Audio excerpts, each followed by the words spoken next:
Kyle, how are you? I'm good. How are you? Very, very low key intro. This is just like in a fireside chat. And I know you're out in Connecticut. What's the temperature there? Too cold? Does that Too count cold? as a temperature officially? Yeah, yeah. So this is kind of like a fireside chat. You wish you were near a fire. I'm in beautiful California. Just came back from a little walk and workout. It was a freezing, I think like 55. It'll go up to 70 I today. wish everybody could see you on camera because your hair looks spectacular right now. It's glamorous, isn't it? Just full, I might release just that part just to tease people, but just put that on YouTube. I've been a big fan of yours for a long time. And I think that a lot of people, so my audience is made up of a crazy demographic, but I think they're united by type A personality, male and female, people who get shit done, because my audience are mostly law enforcement, military, first responders, firefighters, CrossFitters, self-defense proponents. And, my background for several decades is trying to teach good people how to protect themselves. And some of the mindset about that has kind of reared its ugly head through the politics in the last several years, where fear, because the name of the show is No Fear, and it's spelled KNOW, because I believe philosophically there is no real no fear. That you're introduced to a stimulus too quickly, you're going to get some sort of fear spike, and you got to manage that. And how we manage fear determines how we handle all confrontations. And why I wanted to have you on is because I wanted to talk about, bluntly, the pussification of America and the world, and that and you did, and we should back up a little bit for the one or two people who are my audience who absolutely have no idea, what you do. Why don't you do like your little 5-minute Kyle Cool. Reyes intro? All right. So let me give you the background first. I worked in TV for a long time. I was a producer of news and special projects. I loved what I did, but I loved being able to afford to eat more. So long story short, I got out of TV after about 10 years. I also did radio and newspaper, and I started a marketing agency.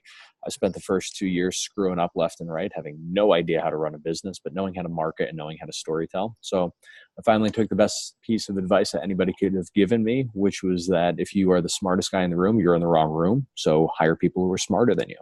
So that's what I did. I hired a CFO. I hired ultimately a director of operations, and the company just exploded. Now, by any traditional metric, we should have been out of business years ago. The name of our company is the Silent Partner Marketing. What we do is we basically design and execute marketing strategies, soup to nuts, for clients. So it's ironic that the name of our company is the Silent Partner, operating silently for clients, when I am a massively outspoken, bleed red, white, and blue patriot. So I'm also the national spokesperson for law enforcement today. We have a massive audience of people who are either active or retired in every facet of law enforcement, along with many of their families and supporters. I do a lot of regular media appearances, and I am of the belief that as long as you bet on patriotism, you will never lose. We are in a very divided society right now, and I've just seen so much blatant disrespect for the men and women who serve and protect our communities in our country, and it makes me sick. So I went a little bit off the rails, admittedly. A couple of months ago, I was on Fox and Friends. We had a panel about patriotism in the NFL. And off camera, we did a Facebook Live from the Fox and Friends green room. And I had one woman go on and on about police brutality and police killing people. And I said, okay, hold up a second. If you want to have a conversation about racism in America, I am 100% on board. And I believe we should do everything in our power to attack and destroy racism in America. But we also need to look at things in proper context. So, for example, the latest FBI data that we had showed that in 2016, 50% of people who were killed by police officers were white, 26% were black, 17% were Hispanic. So if we want to have true conversations about how we can attack some of the biggest problems that are plaguing society these days, we need to make sure that we're checking emotion and relying on facts so that we can truly address problems. And so I'm not shy. I'm very outspoken. We make our employees take what we call the Snowflake test. as it's been lovingly coined. So it's, I was, if I can interject here, I was going to Sure. make you, I was going to request you discuss that. I'm glad you brought it up because it's amazing. Carry on the I Snowflake. appreciate that. So, it's 30 questions, short answer, essay style, that sort of allow us to get to know individuals, allow individuals to get to know the company. It was interesting when we rolled it out, and there are questions on there like, how do you feel about the police? How do you feel about guns? Some scenarios that we walk people through. What does America mean to you? What do you do if you see someone stomping on the American flag? Questions like that. What was interesting, brother, is that 60% of applicants were so triggered by the word test that they dropped out of the process. So that was a big win. Well, did you have a safe space for them to take the test? We have a 30-foot bar in our office. That's my safe space. We have a whiskey wall. But of the remaining 40% of people who took the test, a lot of people were so thrown off that they couldn't create any kind of a logical response. They had massive typos and misspellings that allowed us to weed out more people. This is the first time that I'm going public with this outside of an article that I wrote, but we have implemented a new testing process now. So we have the Snowflake test still, and then we have several rounds of interviews. And if you make it through the Snowflake test, and then you make it through our staff interviews, and you get to the final interview with me, I'm actually conducting the interviews under very high stress situations. So for example, we have a guy who's doing his final test in 2 weeks. He's applying for a development position in the company.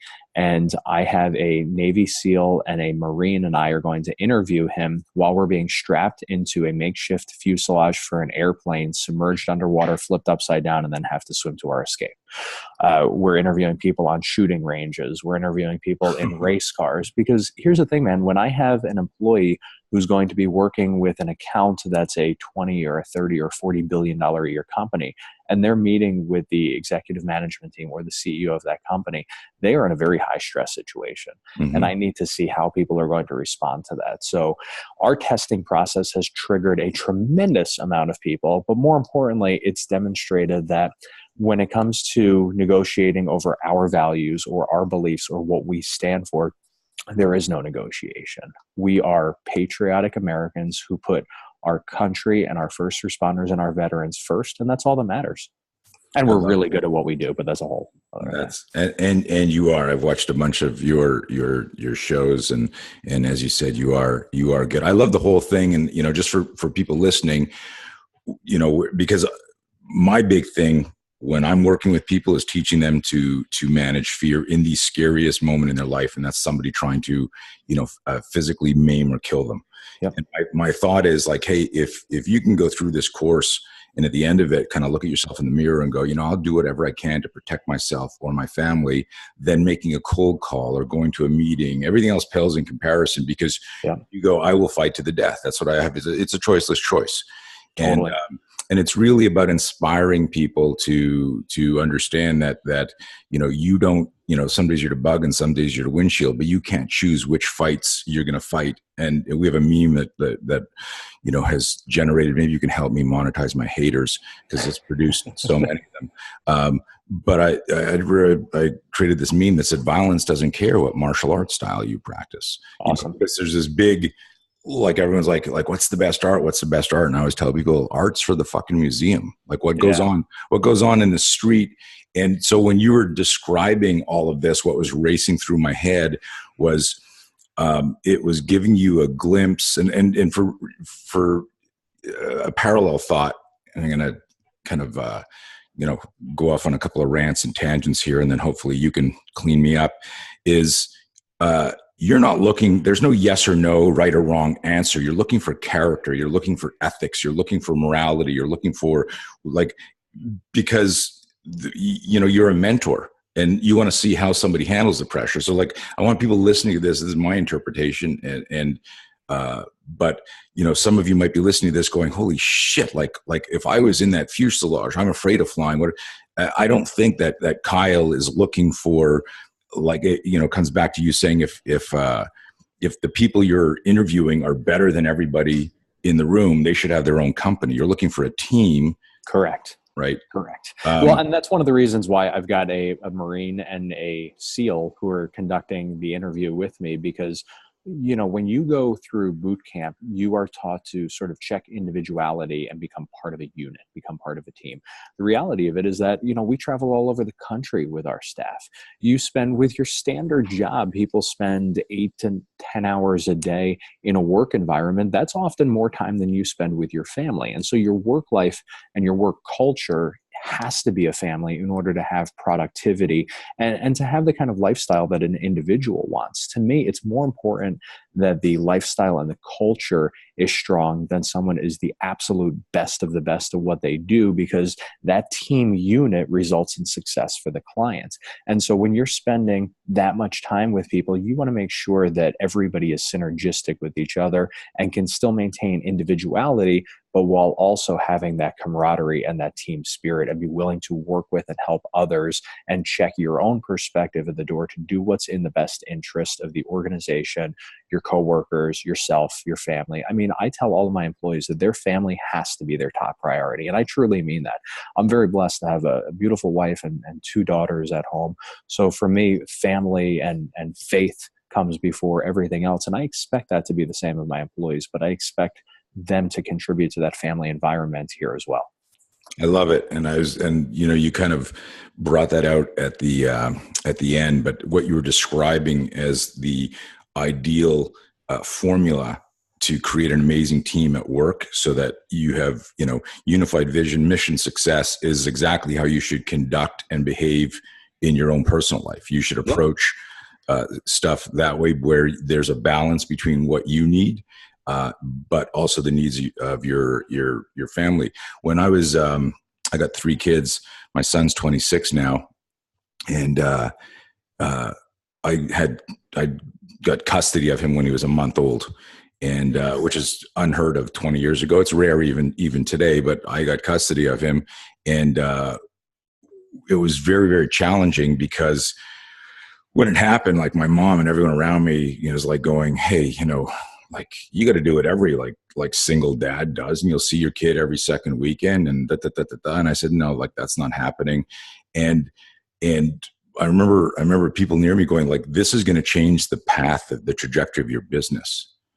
And it was scary because I had a vision of what I wanted to do, and it was a scary, scary moment. And then I read this quote that blew my mind, but it reaffirmed what you just said. And the quote is from some famous psychologist whose name escapes me right now, but he said, "Nothing affects a child's life more than a parent's unlived life."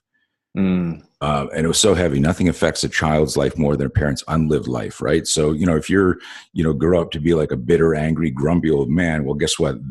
Like, that osmosis is going to kind of somehow contaminate to a degree the people around you. What I learned from that, and I'm kind of off on a crazy tangent, but it just triggered you. You said some stuff that triggered that, and I am a snowflake, and I get triggered easily. It was that balance between, I've got to do this for myself, because if I don't do what's right for me, I can't do what's right for my kid. I'm not going to be that role model. I'll end up growing up to be, a liar. Anyways, apologize for the rant, but what you were talking about the ethics and that moral and character and integrity is everything. Well, I mean, listen, man, it's so simple. In my business culture, there's one rule, and it's do the right freaking thing. Do the right thing every single time. Trust your gut. Trust your intuition. Just do the right thing. You're going to make mistakes. You're going to screw. I tell these guys when they start, before I even hire them, I let them know, listen, you're going to screw up, and there are going to be times that you screw up really bad. It's our job as your family here to protect you, to solve the problem. Just tell me about it. Like, don't ever let me be on my heels. I always want to be on my toes, and I want to be out in front of a situation. And when you go into a new work environment where you understand that the guy that runs the company and all of the management team recognizes and is okay with the fact that you're going to screw up, it sort of removes that. And so one of the things that I love about your show, the whole concept of no fear, is that there are so many different types of fear. There's the fear of violence and the fear of death. I mean, there's the fear. Listen, I have a fear that we are seeing the greatest existential threat to democracy that we've ever faced, which is the censorship of social media. We're hearing about shadow banning in Twitter. I've experienced it with countless clients. We spend millions and millions of dollars a year on Facebook and Instagram advertising. I've experienced this at large, at scale. And it is a very, very big concern that, I'm at the point where, and I'm super conservative, I want the government's hand out of everything, but I almost think that we need to start looking at some of these platforms and regulating them as municipalities, because fear is not just about what impacts you physically or what impacts your business, but it's about your core values, and it's about the long-term direction of society and the society that we want to see our kids grow up in. And listen, if I can rant here for a second, I look at, so I'm a millennial, don't hold that against me. A lot of my staff are millennials. They are hard workers, man. They bust their asses. Some of my best friends in the world have gone overseas on September 11th. You didn't see schools shut down the next day. We had very, very difficult conversations. The day after the freaking election, you saw schools shut down to protest democracy. September 12th, we were back there. We didn't leave school. We had difficult conversations. And September 13th, I had friends who signed up to go overseas and serve our country. They went over there. We have people who have died for our country. We have people who have come back wounded. And you don't see them sitting around wearing knit vagina hats and protesting in the streets. You see them fighting. You see them taking a stand. And, I actually can't blame the millennial demographic in our generation for participation trophies, for example, because I don't know a single millennial who said, I want a participation trophy. Give me a participation trophy. It was our parents' generation who said, oh, little Johnny, you could be anything that you want. You could be president. Well, Johnny's not going to be the freaking president. Johnny was eating glue sticks straight through the 6th freaking grade. And so what we have done of saying, Johnny, you could be whatever you want, is that we have set these false expectations and that Johnny is going to strive for his entire life, and he's going to feel nothing but depression and anxiety and like a failure, because we didn't tell Johnny it was okay to be, a carpenter or to be a plumber or to go into a trade or to be a street sweeper. There are needs and roles in society, but we have created our parents' generation created these false expectations. And so our generation, many people feel like they failed them, which I really, truly believe is one of the reasons why we see antidepressants and anti-anxiety medication through the roof. We also have a huge opioid crisis going on, but it's a whole other topic. But anyway, my point on this is that business doesn't care about the color of your skin, your socioeconomic background, your race, your religion, your sexuality. Business cares about your ability to hustle. And so we need to get out of this victim mentality and show that in the real world, in the business world, the only safe space is your parents' basement. It's just not going to happen out here. So if you want to outperform, the business world is a meritocracy. You want to make more money, work your ass off. Dude. And rant. No, it's beautiful. And it's, listen, ironically and serendipitously, it was, before we even got on, I wrote down the pussification of America and the world as what I wanted to talk about, because it's like, I'll read stuff online and I go, okay, some brain cells just died there. Why am I reading this? Like, I just cannot even believe, some of the arguments, and it's like, I mean, it blows my mind. I'm not even going to try and do a rant, because after what you just did there, I should just close the fucking show and walk off stage. Drop the mic. But right. In time for a commercial, right? We have no commercials, but so where do we go with that? How do you, I'll make posts going like, when is the pendulum going to swing? How do we? I just saw something about this memo that they found, and I'm like going, why is this taking so long to have justice, and like, what is going on? And is there, the drain the swamp and all this, the thing that blows my mind is how do we, this is years in the making. Like, a lot of people go, wow, this just happened because Hillary didn't get elected. This is years and years. Is like Manchurian candidate shit. It's just years and years, and it's conditioning. I remember, one of my self-defense classes in the 80s, I was teaching and I was sharing, it was a women's only class, and I was sharing one of our strategies. I said, hey, listen, attempted rape is a crime of power. It's a manipulation. It's not about, hey, you guys are on a date and there's like some sexual chemistry and now like you're not sure. This, like, we're not talking, I'm talking about a violent rape. And I said one of the ways to break that focus and change the kinetic chain of the aggressor's intention is to take control of the situation. And the fastest way to do that is to come on, I call it the promiscuous strategy. I said, so in a certain situation, if you completely turn the tables and you get promiscuous with this person for a moment, they're like, whoa, they're going to back up, their grip changes and everything. And that's when you fucking move. You've got a small window there. And I was describing like something that's gotten really violent and it's already gone physical. And one of the women in the class says, that's disgusting. Are you saying that I should kiss this rapist? I'm going, this guy's going to fucking kill you after. He's a serial rapist killer. You're going to do whatever you need to do to survive. That's the law. And she went, I will never kiss like somebody. I would not do that. And I said, this is a choiceless choice, ma'am. You can do whatever you want. I'm an options facilitator, but this strategy will work. I know it'll work because I've taught other women and I've had feedback on it working. And she was just arguing like this mindset. And it was almost like the Snowflake. I don't want to mention liberal, Republican, whatever. This isn't a political show. It's really about what you said earlier is mentality. Well, yeah, do the right thing. And this comes back to self-awareness, and people these days don't have the ability to self-actualize because they don't understand self-awareness, because they don't understand how to manage fear. And you talk about parents and everything, and I tie this to the self-defense thing, because as this conversation erupted in this class in the 80s, this other woman said, because I went, listen, this guy's going to kill you. You need to fucking kill him. You need to do everything you can to get out of this car or room. And one of the women said, like, you know, that a lot of these people were abused children and they grew up like this. And I went, whoa. This is a self-defense class, not a counseling class. Unless we have a fucking time machine, and you'll see the connection here. I said, unless we have a fucking time machine and we can go back in time and change the parenting, you're in the room with a predator right now.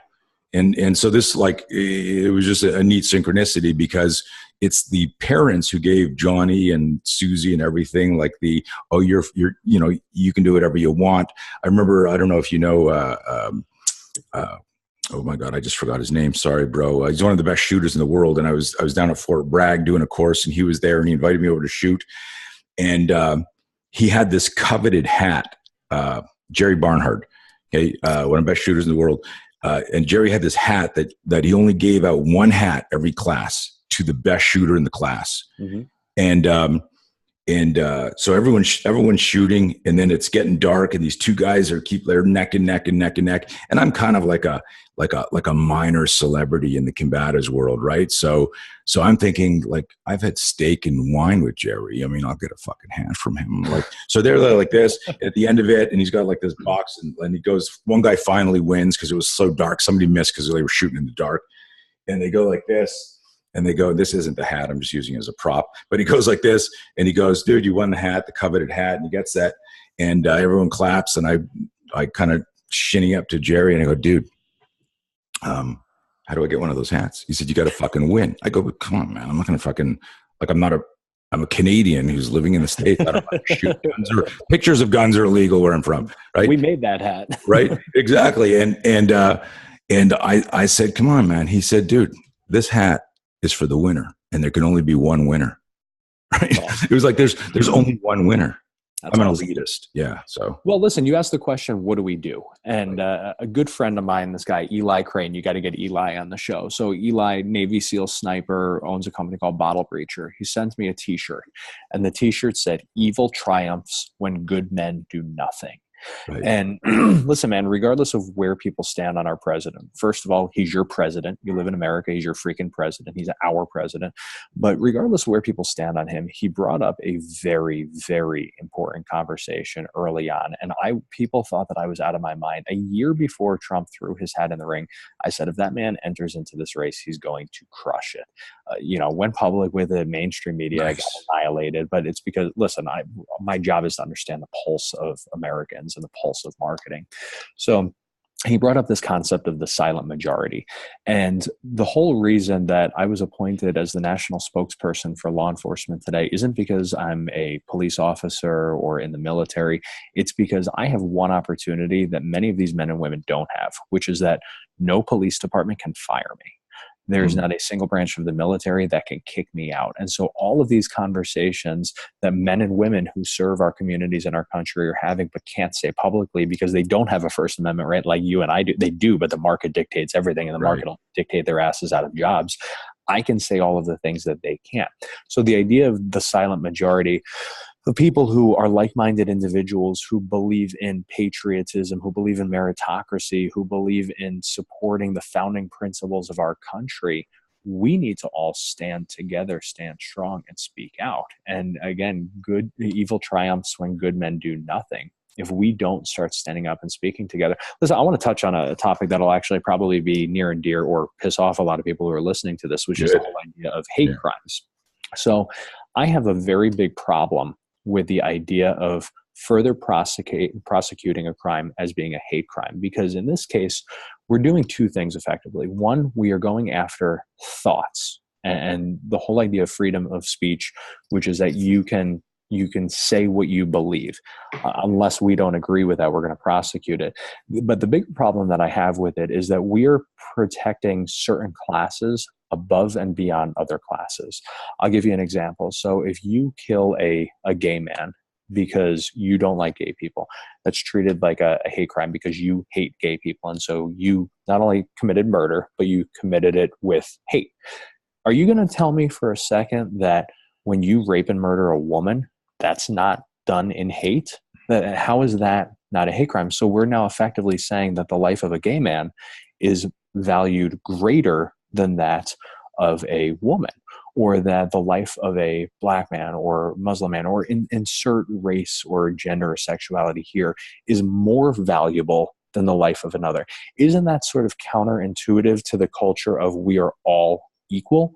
Doesn't that work against the concept that, as men and women, we should be treated with equality, regardless of who you are, what you believe in?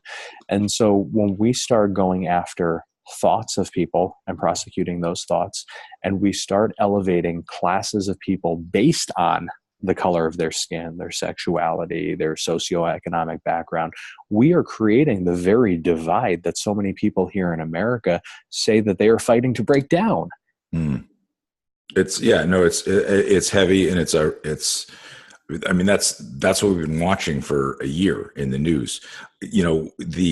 Coming back to the quote that on the shirt that Eli sent you, and what you just talked about, about standing together and banding together and tying this into and I come back to the question I asked you before, is like, what do we do if Facebook and Twitter and Google are changing how we communicate? Because we can't, we can't hold hands, and then in literally we're too spread out. So the voice used to be, the media, when journalism had more authenticity. Well, and listen, man, I'm not totally harping on social media in the sense that, because I would be a hypocrite, right? We make a lot of money on those social media platforms doing what we do. But it's also up to us to understand that the free market dictates everything. And so we are in their playground. And so we can hate it, but we have to understand that if they come down on us right now because they're not being regulated as municipalities, that we need to find another outlet. Listen, it's no different than 30 years ago. If you wanted to have a radio show or podcast or whatever it may be, you had to know the right person. You had to kiss a whole bunch of asses. You had to be famous and rich. And that was the only way it was going to happen. Social media gives every single one of us the ability to have a tremendous voice in today's society. So don't get me wrong, there are some wonderful, wonderful opportunities that are associated with it. We reach 40 million people per month with this platform between Law Enforcement Today and my public figure page. That is a blessing. We also have to understand that we only have so much control over that. And so in the absence of being able to regulate these as municipalities or start looking at antitrust regulations surrounding some of these platforms, it's on us to be able to control that narrative and shift between platforms and connect with people while we have those opportunities to. So to find like-minded individuals. Everyone's saying, well, we just need a Facebook for conservatives. Okay, well, here's the problem with that. First of all, and I never thought I'd hear myself say this, but I actually agree with something that former President Barack Obama said. He went on, I know, right? So he went on, there's this new show on Netflix, Letterman show, The Next Guest Needs No Introduction. It's once a month. He brings on people, they talk about stuff. So he brought on Obama, and Obama said, listen, on social media, we're all living in an echo chamber. Whether it's a conservative echo chamber or a liberal echo chamber, we're surrounding ourselves with the conversations that we want to hear. We're surrounding ourselves with the things that are native to us. So the problem that I have with censoring conservative conversations is that what if the things were reversed? What if roles were reversed and it was all liberal conversations that were being censored? Now, I personally might get off on that, but I think that in itself is also a threat to democracy. We are all living in our own echo chambers. And we now, you've seen it at Berkeley with Milo and at UConn. Ben Shapiro is going to be at UConn soon. We see that many people believe in free speech as long as it's a speech that they want to hear. And it's as long as it's a speech that they agree with. And if it's not, they want to make sure that it's shut down. And they call it hate speech. Even if it's not hate speech, it's just speech that they don't agree with. So we need to leverage these platforms to find like-minded individuals, to stand strong, and to understand that there's not going to be another, regardless of how ambitious and how much money people have, there's not going to all of a sudden be a magical platform for the opposite party. Facebook was created in a vacuum of social media. There wasn't MySpace and Instagram and Snap and Twitter and LinkedIn and all of these other areas. It was created in a vacuum, and that's why it exploded. Facebook now has almost 20 years worth of data acquisition. You're not going to take down Facebook. So we need to understand that there are opportunities for us to all connect and network and have a voice. And instead of just bitching and moaning that our voices are being censored, we've got to find a way around that. And it starts with finding like-minded individuals, listening to other podcasts and to other content, and finding platforms that we don't even necessarily agree. Listen, you and I may not agree on 30% or 50% of things. I don't know. But we're able to have regular adult, normal conversations because we're not afraid of hearing what the other person has to say. And that was what I was going to say is like some of the stuff, even like from our leaders in DC, like you'll read stuff and you got to you almost shake your head and reread it again and go, okay, there's obviously there must be some sentences missing from this. And then it's just so absurd. There's no critical thinking. There's no, let's agree to disagree. This is my opinion. And right. It's like some of the stuff is insane.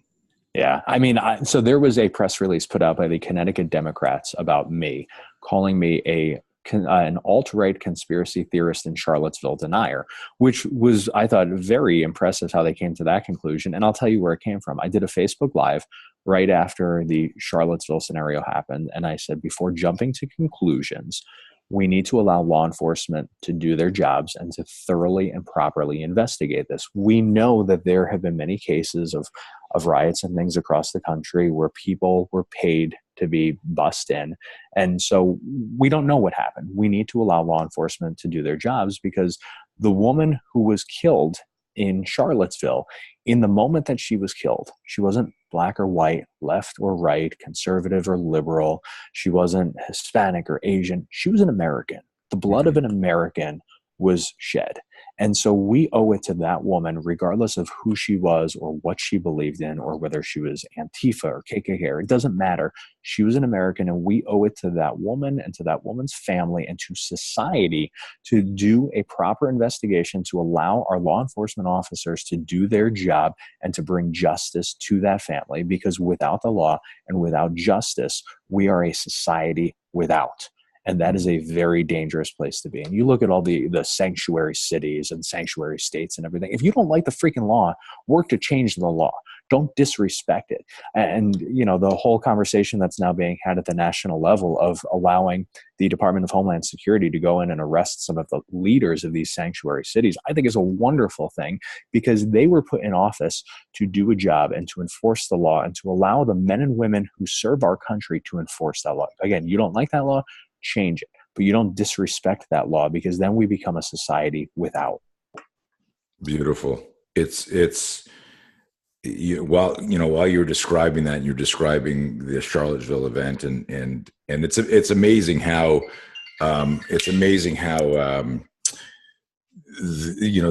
certain types of the media will, of course, you'll say all of this very lucid, content, and they'll pick like 3 words out, and then that becomes, the headline. But I don't know if you saw the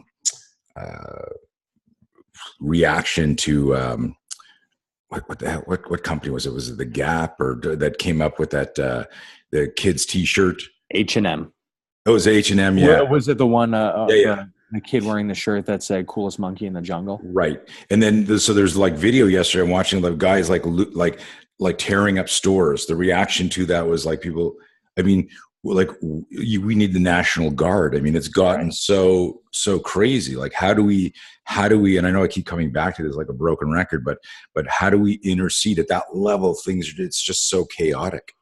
Well, I think you start arresting and seriously charging the people who are responsible for the violence and destruction. We have a break in our judicial system right now where, I mean, listen, I sat behind the scenes with a major city police department a few weeks ago. And I watched as this guy just sold coke on the street corner again and again and again. And I said, why isn't he being arrested? And they said, oh, no. He's arrested regularly, and he laughs at us when we arrest him because the judge puts him back out on the street the next day, every single day.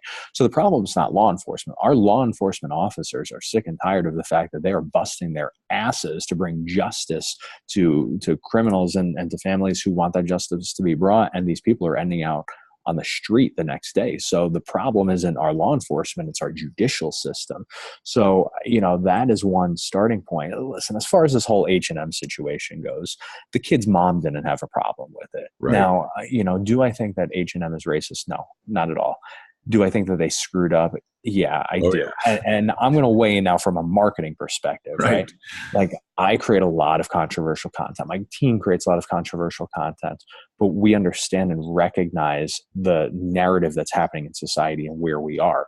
So there had to have been, or obviously there wasn't, somebody who took a look at that at H&M and said, hey guys, like this, let's wait and consider. We're in an ultra politically correct society. Nobody over there said we better get our heads out of our asses and not put this up there. So from a marketing perspective, now there's the flip side, which is that if these guys had a super conservative demographic, they might have said, hey, let's stir the pot here. And people who aren't buying from us anyway aren't going to buy from us when they see this. But other people are going to stand up and say, hey, this is ridiculous. Let's buy.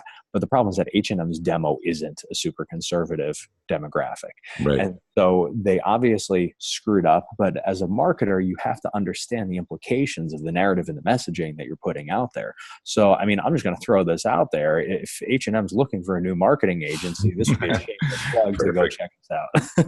Perfect. That was pretty amazing.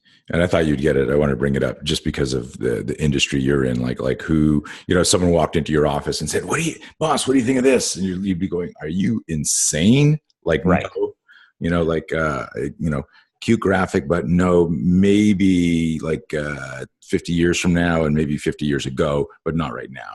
Right. And, well, again, you have to understand the narrative and the demographic that you're speaking to. So my employees, for example, they can trade, and a lot of people my employees love this, but a lot of people are pissed about this. So my employees can trade sick days for shooting days. So instead of calling out sick and faking it, because everybody in America always fakes being sick every once in a while, everybody needs a mental health day. Like, I get it, I respect it, but let's actually use that more productively. So you trade a sick day and we will bring you out to the range. We have a special forces combat veteran who is a licensed and certified trainer who we provide the guns and the ammo, and we allow you to spend a day on the range shooting instead of being out sick. And if you want to trade in the second day, you can bring your spouse. And if you have kids, they can come for free and they can also train for free, and we provide everything. Now, we understand that pisses off a lot of people, and that a lot of companies would never do business with the silent partner marketing as a result of that. But I don't care, because guess what? We work with a lot of gun manufacturers too. And we work with only the most patriotic companies in America. And so for us, it doesn't matter all of that pushback, all of those trolls. You mentioned the meme that you put out there. All that those trolls are doing are actually creating more buzz and fooling Facebook's algorithm. Facebook doesn't say they're talking shit about you. They say, oh my God, look at all of this engagement. We're going to serve this up organically to more people. So strategically feeding the internet trolls will actually help you to get in front of more eyeballs that are your target demographic. Dude, that was worth 10 grand to me. Thank you. Oh no, invoice is coming in the mail. Don't get me wrong. Okay, good, great. No, that's good. That reframe, and that's, so much like psychology is, knowing why you do something. And, when it's happening to you, you stub your toe and it hurts, like, and you're screaming and, someone goes, well, you can't do much about that. Let the pain, like, breathe through that. But you're still screaming. And, when it's happening to you, I'm like, what the fuck's their problem? And that's